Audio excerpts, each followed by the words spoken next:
Olá, pessoal, tudo bem?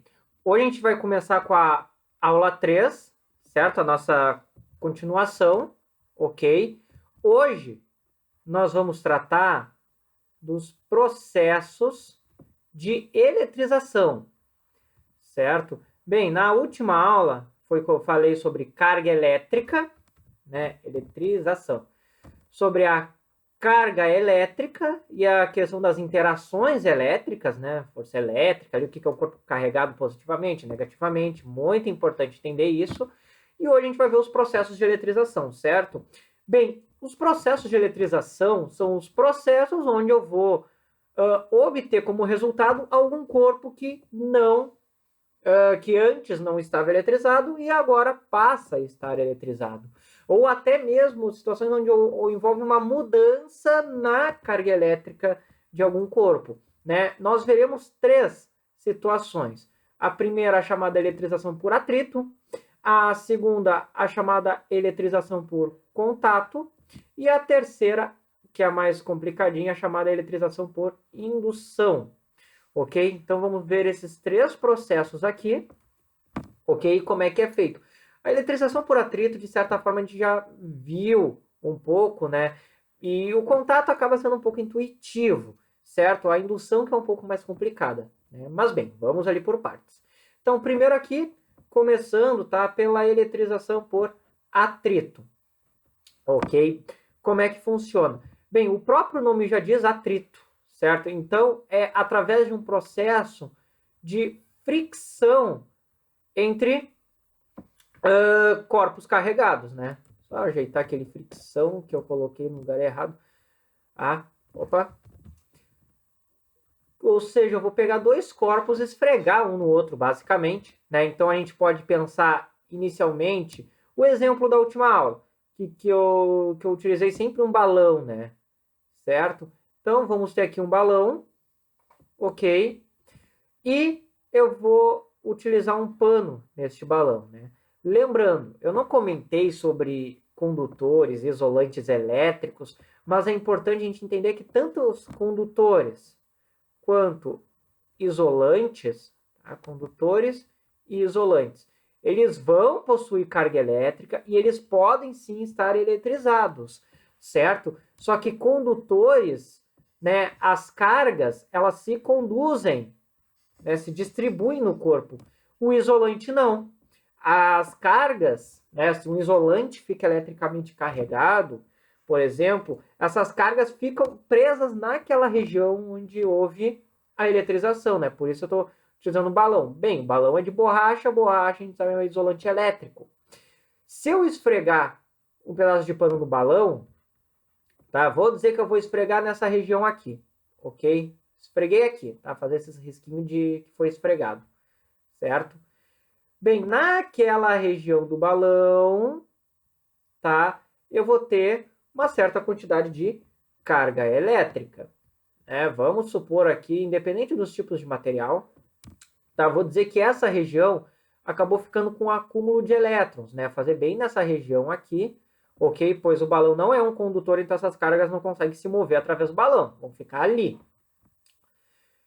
Só que o que acontece? O atrito ocorre, se eu for fazer um zoom ali da região, o que eu tenho? Na região do balão, eu tenho elétrons livres, ou eu tenho alguns elétrons nem livres, elétrons de valência, né? E na região do, né, assim como as cargas positivas, ali também os prótons lá dos núcleos que compõem lá os átomos do balão. Mas bem, no pano, eu também tenho essa situação, também tem elétrons de valência, né? Aqui eu estou só colocando os elétrons, são cargas em excesso, ok?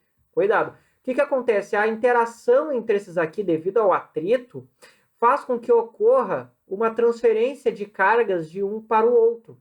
Ou seja, as cargas elétricas que têm excesso neste balão, né? Se eu disser que isso aqui é uma quantidade, sei lá, vamos supor ali uma quantidade A, ou, vamos botar um número aqui, né? 3 microcoulomb, tá? Microcoulomb é a forma como eu meço cargas elétricas. Que nem a gente tem miligrama, mililitro, certo? Aqui temos microcoulomb, ok? Não tenho por que a gente focar muito nisso, vamos pensar no valor. 3 microcoulombs. Como são elétrons, tem que ser negativos. Então, menos 3 microcoulombs. É o que eu tenho aqui. Menos 3. Bem, se esse balão ficou com menos 3, é porque saiu de algum lugar. Da onde? Do pano. Em consequência, o pano fica com mais 3 microcoulombs. Certo? Por quê? Bem, se ele perdeu elétrons, se o pano perdeu elétrons, ele vai ficar positivo. A gente viu isso na aula passada. Se este aqui ganhou elétrons, ele vai ficar negativo, né? Lembrando que os elétrons são as cargas negativas.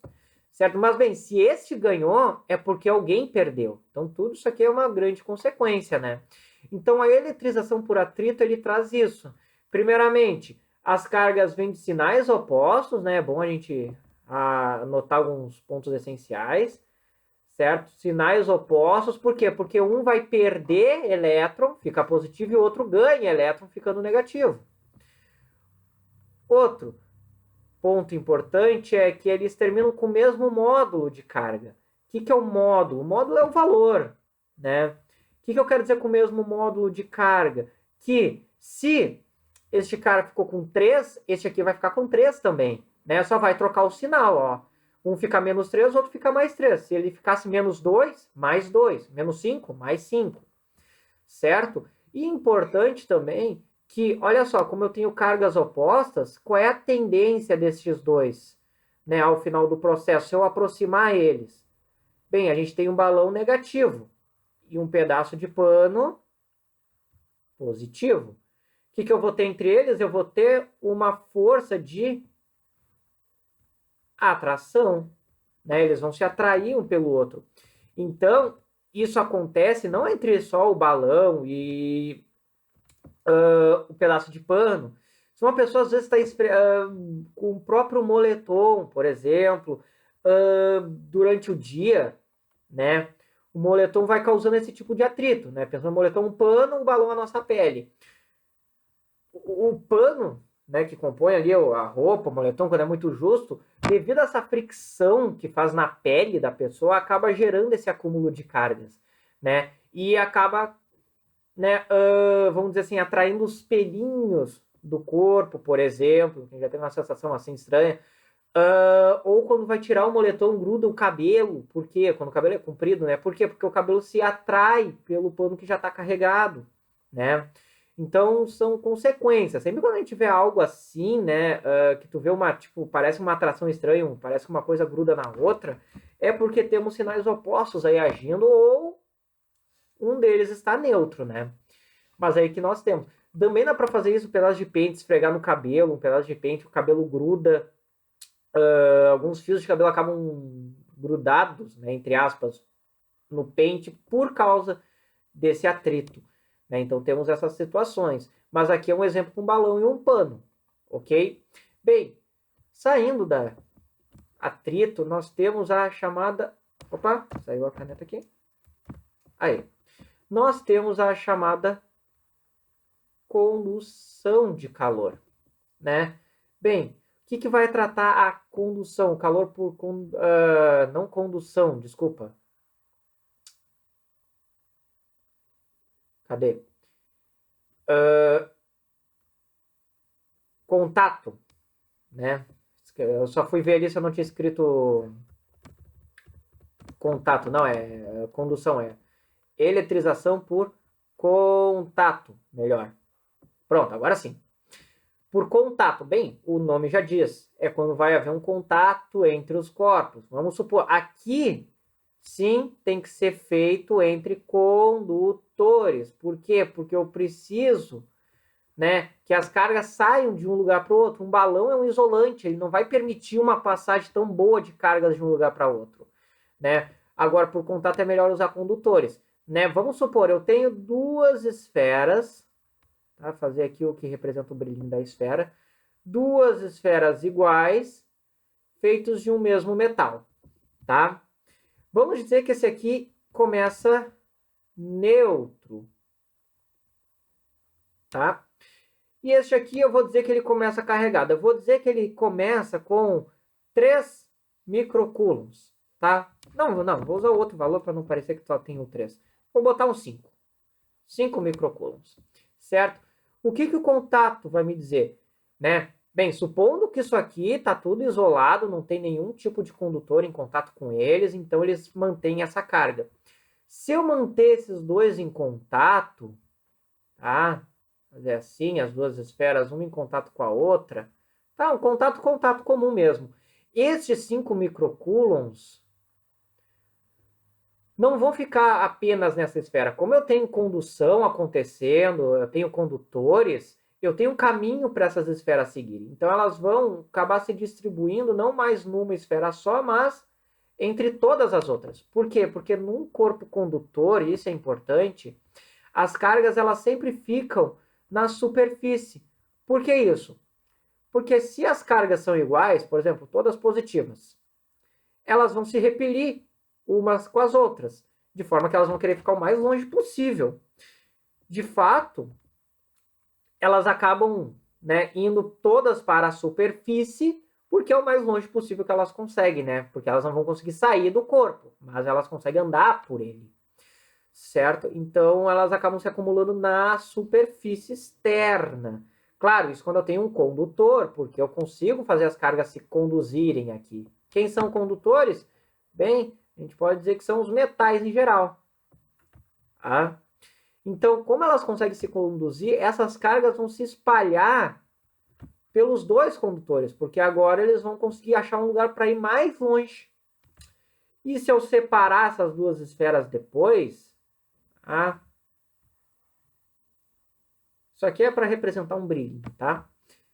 O que acontece? Cada uma vai ficar com a metade. Ou seja, se antes eu tinha 5, agora vai ficar 2,5 para cada uma. Né? 2,5 positivo. Então mantém, ó, a carga, ó, tu vê que o sinal não muda, certo? Então o que a gente acaba tendo aqui? A gente acaba tendo dois corpos carregados com o mesmo sinal. Isso é importante. No final, ó, os corpos, no final de um processo, eu acabo tendo o quê? Um mesmo sinal. Claro, pode acontecer várias etapas de eletrizações por contato, mas para cada uma acabo tendo o mesmo sinal e também é importante o mesmo módulo. Claro, isso aqui fica restrito para corpos iguais, tá? Que é o que acaba aparecendo na maioria das vezes quando tem algum tipo de processo desse tipo, né? Para corpos diferentes tem uma outra análise que não cabe aqui, né? Uma análise mais feita a nível faculdade mesmo, certo? Então temos ali o mesmo módulo. Que nem aqui, por exemplo, se eu tivesse dois corpos com cargas, por exemplo, aqui é menos 2 microcoulomb e aqui eu vou colocar 7 microcoulombs. Se eu encostar uma na outra, bem, eu vou ter um valor líquido. Por quê? Porque eu vou ter que somar essas cargas. Eu vou ter 5, porque vai dar 7 menos 2. 5 microcoulombs de positivo. Se eu separar, daí sim, novamente, acaba tendo 2,5 para cada um. Né? Mas veja, é o mesmo processo, tá? É o mesmo processo, porém uma delas estão carregadas, mas ao final, ó, elas terminam com o mesmo valor. Se eu pegar essa esfera e fazer um outro processo, daí a gente considera outro processo, mas ao final de cada contato que eu faço, sempre vai se dividir igual. Se fossem 3 corpos, por exemplo, eu tenho aqui um de 3 microcoulombs, eu vou manter em contato com outro corpo de menos 2, e eu vou manter em contato com um terceiro igual também, que vai ter o valor de 4 microcoulombs. Bem, soma isso tudo, se eu colocar os 3 em contato, né? Vai dar 3 menos 2, 1, é 5. Devia ter botado um valor melhor. Se eu separar os 3, bem, cada um deles vai ficar exatamente com 1/3 do valor, ou seja, 5/3 de microcoulomb para cada um. Eu não vou fazer essa divisão. 5/3 de microcoulomb, 5/3 de microcoulombs, né? Claro, é diferente de eu fazer 2 a 2. Então tem que muito prestar atenção no processo que eu estou fazendo. Aqui é uma situação onde eu estou botando os 3 em contato direto, separando diretamente, né? Se fosse um processo 2 a 2, bem, faz com 2 primeiro, separa, pega o que sobrou e faz com o terceiro depois, né? Mas depende muito do processo, né? Aqui é um exemplo. E bem, o último aqui para finalizar, que vai dar aí uns 25 minutos, meia hora de aula, tá?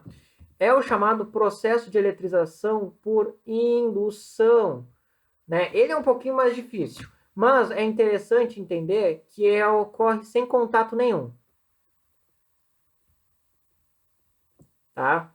Ocorre sem contato, certo? Como é que funciona isso? Primeiramente, a gente vai dizer que, por definição, a superfície da Terra, tá? Ela é eletricamente neutra, ou seja, não tem excesso de carga, nem de carga positiva, nem falta de elétrons. Então não é nem positivo nem negativo, é neutro. De fato de que, se eu tiver um corpo que está carregado, se entrar em contato com a superfície da Terra, ele automaticamente ele se torna neutro. Ou seja, tu fazer uma ligação ou tu fazer um contato com a Terra faz com que o corpo esteja neutro, né? Por isso a gente tem o chamado aterramento, que é aquele terceiro pino nas tomadas, né? O que aquele terceiro pino faz? Justamente isso, uma ligação direta com a Terra, para justamente o quê?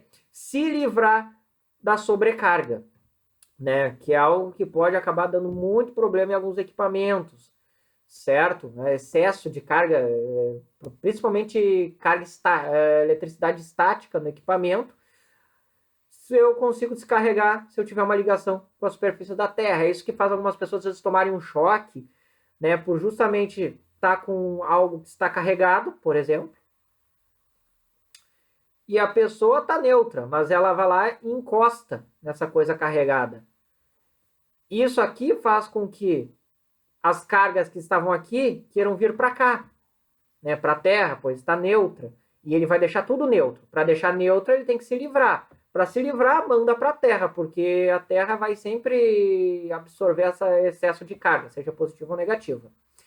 E nessa passagem a gente acaba sentindo o que se chama choque. Mas isso aí é assunto para aulas futuras, né? Bem, então isso aqui é uma coisa importante. Essa questão de ligar um corpo carregado à superfície da Terra, né? Se eu tenho algo carregado, e eu fazer uma ligação, que é o chamado aterramento, que é usado esse símbolo aqui, ó, é um fiozinho e um jogo de travessõezinhos menores, né? Quando tem isso aqui em algum lugar, significa o símbolo de aterramento, que pode significar duas coisas: ou que está sendo ligado diretamente com a Terra, ou que está sendo ligado num lugar de 0 volts, que vai ser mais importante depois essa ideia, né? Porque a gente não falei de volts aqui ainda, certo? Mas só para já falar, dar uma leve comentada. Bem, a eletrização da indução, ele vai se utilizar desse tipo de ligação não para deixar o corpo neutro, mas para deixar ele carregado, um processo inverso, né? E como é que se dá isso? Certo? Deixa eu só reescrever aqui. Na indução, certo? Bem, seguinte forma. Olha só. Temos um corpo, tá? Supor aqui um corpo livre de qualquer tipo de contato com algum outro agente, de forma que a carga dele se mantém sempre, tá? Então eu vou fazer o exemplo com dois, mas eles começam eletricamente neutros, tá? Começa eletricamente neutros, certo? Os dois.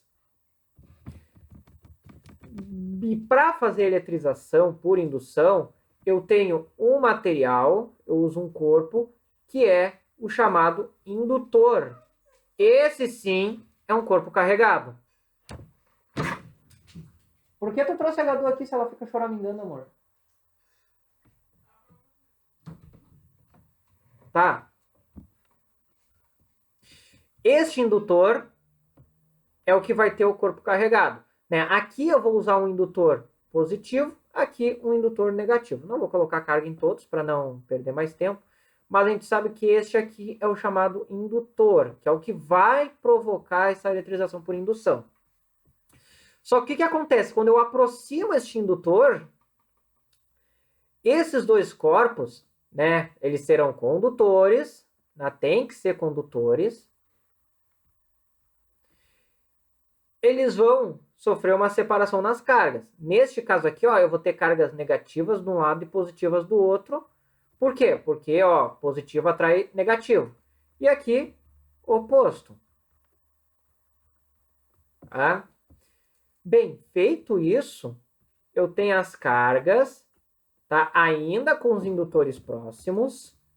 Só que agora eu vou fazer o quê? Nessa configuração, eu vou fazer o aterramento, a chamada ligação terra. Tá? Ou seja, conectar eles com a superfície da Terra. Simplesmente. Certo? Com isso, o que acontece? Nessa situação, veja que o indutor ele atrai as cargas negativas, que são os elétrons. Então, eu vou fazer com que os elétrons, ó, venham para a minha esfera, que estava neutra antes. Então, eu começo o quê? Tem um acúmulo de elétrons aqui. E aqui, veja que o indutor afasta os elétrons. Então, eu começo a ter uma carência de elétron aqui. Certo? O que eu faço logo depois? Depois de um tempo, eu mantenho o indutor ele inicia e termina o processo. Mas aqui, ó, eu vou ter um acúmulo de cargas positivas e negativas, desculpa. Por quê? Porque os elétrons vieram, tá? E um acúmulo desse lado por causa que está se atraindo com o indutor.